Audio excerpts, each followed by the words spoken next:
Okay, hello again. I am Vineet, and today in this part 3B of the video for the chapter sets, we will be doing some topics related to sets which are subset, superset, universal sets, power set, and complement of a set.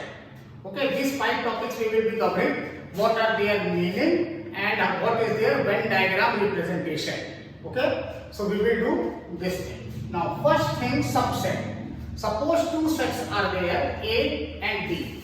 Okay, suppose two sets are there, A and B, and if every element of A is present in B, okay, if every element of A is present in set B, then we will say A is the subset of B. And how to write it? I am showing with the help of an example. Suppose A is equal to 1, 2, 3, 4 and B is equal to 2 and 3. Okay, so as you can see here, every element of A is not present in B, but every element of B is present in A. Okay, so every element of B is present in A. So what is its meaning? As I have told in the explanation, that B will be the subset of A. Subset. Sub means a small part of a set. Sub, it is an English word.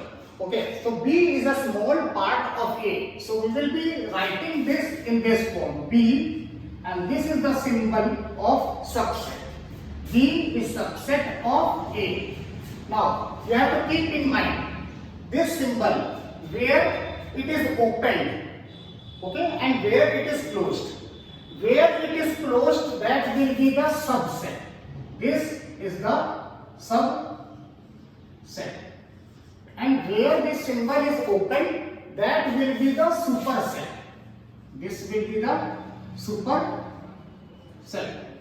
So first and second, subset and superset, I have told in one example only. If every element of one set is present in the second set, then that set will be the subset, and consequently the larger set will be the superset. Okay. Now, one more important thing are there. If suppose two sets are equal, okay, A and B. A is equal to 1, 2 and B is equal to also 1, 2. So, every element of A is present in B and every element of B is present in A. Okay. So, in this case, A is a subset of B. And also B is a subset of A. If this is the case, then both the sets are equal. Okay. If suppose we have to prove further going on in the chapter, when we have to prove two sets are equal, okay, then we will prove that both the set, one time we will take LHS, that is a subset of RHS, and second time we will take the RHS, which is the subset of LHS. Means two sets are equal only and only if each set is a subset of the other set. Means A is subset of B and B is subset of A. So A is equal to B. So this was about subset and superset. One more very important minute detail is there. One subset part is there which is called proper subset. What is meaning of proper subset? See, now I will tinker. I will change little bit what I have told earlier. A and B was there. Okay. Now, and second example, A and B equal we have shown. Okay. So, when both the sets are equal, then we will show this symbol. Okay. Because they are also equal. And the word which we will use will be only subset. Okay. If A and B are not equal, like here A and B was not equal. Okay. A and B was not equal. So what happened? This is a subset, but this is also a proper subset. This is the meaning of proper subset. Proper subset is if every element of B is present in A, but A and B are not equal. Like here, A and B were not equal. So here the proper word which we have to use is proper subset. Okay, and the symbol which we we will use, we will remove this equal to sign. Earlier I have not made this change just to make you understand. Okay, means proper subset कब होता है? Proper subset हमारा तब होता है जब एक set के सारे एलिमेंट सेकंड सेट में प्रेजेंट हो और दोनों सेट इक्वल ना हो। फर्स्ट एग्जांपल में दोनों सेट इक्वल नहीं है, यहाँ पे 1 2 3 4 है, यहाँ पे सिर्फ 2 3 है, दोनों इक्वल नहीं है, लेकिन बी का सारा एलिमेंट ए में है, तो B is a proper subset of A. Second example में ए और बी इक्वल है, तो A is a subset of B and B is a subset of A. Little bit difference is there, सारे element present हैं तो it is just a subset. सारे element present है A के B में और बी के ए में, मतलब दोनों इक्वल हैं तो सबसेट, दोनों इक्वल नहीं है तो proper subset. Okay, so this was about subset and superset. Now third one I am taking now, universal set.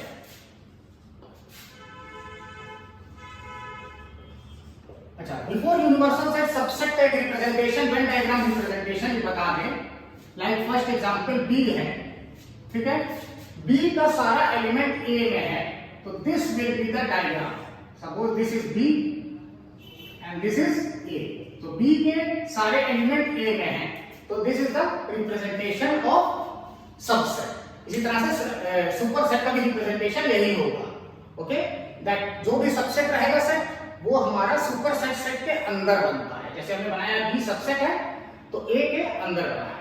Now universal set का मतलब क्या होता है कि universal set is denoted by U, okay, and it is generally one large set with जिसके कुछ element A में होंगे, कुछ एलिमेंट B में होंगे, और हो सकता है कोई एलिमेंट A या B किसी में ना हो। Like example I taking, suppose roster form में लिखते हैं x such that x belong to natural number। Okay, x such that x belong to natural number, बस इतना लिखा हुआ है, यानी कि all the natural number 1 2 3 4 up to infinity. Okay, and suppose A is equal to 1 2 3 4, okay, and B is equal to suppose 5 6। so A और B दोनों हमारे डिसजॉइंट सेट हैं, वो बनेगा हमारा ऐसे, ये A हो गया, ये B हो गया, कोई भी एलिमेंट कॉमन नहीं है A और B में। और यूनिवर्सल सेट क्या होता है? यूनिवर्सल सेट के लिए we make one rectangular box. Okay, तो इसको अगर इसके अंदर हम लोग एलिमेंट लिख रहे हैं, A के अंदर है 1 2 3 4, B के अंदर है 5 और 6, इसके अलावा जितने भी एलिमेंट हैं सब बाहर हैं, 7 8 9। ये काम करते हैं, इस वाले को ही थोड़ा छोटा करके हम लोग कर देते हैं कि x जो है हमारा लेस देन 10 है। तो ओके, तो 1 2 3 4 इसके अंदर हो गया, 5 6 यहाँ हो गया, 7 8 9 यहाँ पे हो गया। This is your universal set. Universal set के अंदर सारे सेट आते हैं।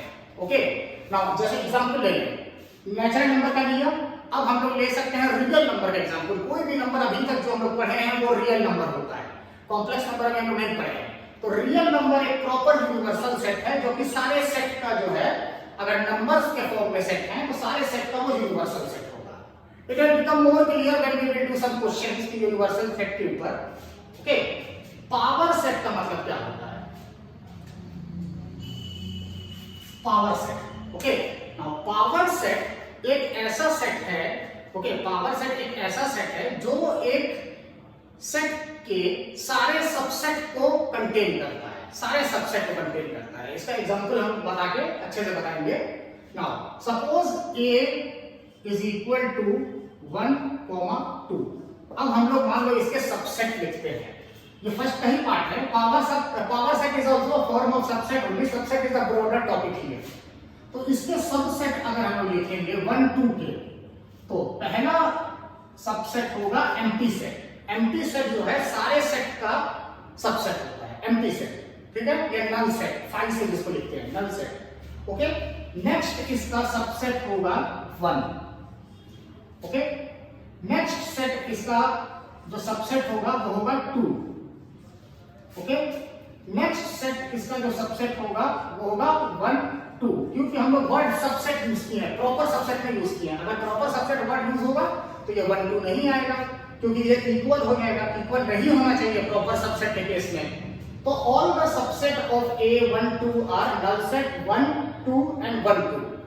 अगर इनको हम एक सेट में डाल दें, एक अलग से सेट में डाल दें, okay, so this will be your power set. इसको हम लोग कहेंगे P A से, power set of set A। Power set of set A का मतलब क्या हुआ कि A के जितने भी सबसेट हैं उनका एक अलग से सेट बनाया जाए। देखिए पैरेंथेसिस हमने सबके सामने लगाया क्योंकि ये नल सेट एक सबसेट है। ये 1 अगर ब्रैकेट में रहेगा तभी सबसेट है, 2 अगर ब्रैकेट में रहेगा तभी सबसेट है, और 1 2 अगर ब्रैकेट में रहेगा तभी सबसेट है, क्योंकि सबसेट यूज है तो parenthesis we have to use. अब सारे को हम लोग एक अलग से पैरेंथेसिस में लगाएंगे क्योंकि ये एक अलग से सेट हो गया, 2 बार सेट वर्ड यूज हो रहा है। पावर सेट तो एक सेट उसके वजह से आ गया, और एक सेट हमारा सब, एक सिंबल हमारा पावर सेट की वजह से आ गया और दूसरा सिंबल हमारा सब सेट की वजह से आ गया। It will become more clear when we will do different questions, okay. तो इसका Venn diagram representation that is not very much important, okay. Next is your complement of a set. Complement of a set, same example हम लोग लेते हैं जो कि हम लोग थर्ड केस में लिए, ठीक है। थर्ड केस में जो भी एग्जांपल लिए थे वही हम लोग एग्जांपल लेते हैं कि यूनिवर्सल सेट है हमारा x less than 10 natural number, a है 1 2 3 4 और b है 5 6। तो कॉम्प्लीमेंट ऑफ अ सेट लिखते कैसे हैं? In this example I am taking, I am not writing again the example, इसी एग्जांपल को आप कंसीडर कर लें। तो a का अगर हम लोग कॉम्प्लीमेंट लिखेंगे तो इसको लिखेंगे a डैश से। This is the symbol which is used for complement, which we have to keep in mind. A complement हमारा हो जाएगा every element of universal set which are not present in A. Okay? तो universal set के वो सारे element जो A में ना हो, तो यूनिवर्सल में 10 तक नंबर है, A में 4 तक नंबर है, तो ये हो गया 5 6 7 8 9। 10 तक नहीं है, 10 से कम है, तो 5 6 7 8 9 will be your A dash। इसी तरह से B dash अगर हमको लिखना है तो B dash का मतलब every element of universal set which is not present in set B। B complement है ना, तो B में वो नहीं होना चाहिए, यूनिवर्सल सेट में तो सारे एलिमेंट हैं, ठीक है। तो B dash में 9 तक नंबर है, तो B dash में 5 और 6 है, तो कौन कौन से नंबर नहीं है? पहले तो 1 2 3 4 नहीं है, फिर हमारा क्या क्या नहीं है? 7 नहीं है, 8 नहीं है, 9 नहीं है। So this is your A dash and this is your B dash. Okay? One more important thing before ending. ये A dash को ही हम लोग कैसे लिखे हैं? ये यूनिवर्सल सेट के सारे एलिमेंट जो कि A में ना हो, तो इसको हम लोग कैसे लिख सकते हैं? U माइनस A भी लिख सकते हैं। U माइनस A का मतलब क्या हुआ? यूनिवर्सल सेट के सारे एलिमेंट जो कि A में ना हो। फिर डिफरेंस ऑफ सेट का यही डेफिनेशन था in previous video we have done. So B dash का मतलब हो गया B minus B minus A not U minus B, universal set के सारे एलिमेंट जो कि B में ना हो, according to definition of difference of sets. Okay, so in this part 3a and 3b we have seen different terms: universal set, intersection, union of set, intersection of set, difference of set and symmetrical difference of set, which we have seen in the part 3a. In this part 3b what we have seen: subset, superset, universal set, power set and complement of a set. So these are the different terminology and different operations which is used in the sets. More questions and more deeper concepts regarding to these topics we will be doing in our next video. I hope these two videos were beneficial for you. That's why those are named 3a and 3b, because both the videos are connected to each other. Okay. Just before ending, one more small thing: complement of set, how we will represent in the Venn diagram form. Suppose this is a universal set and this is set A.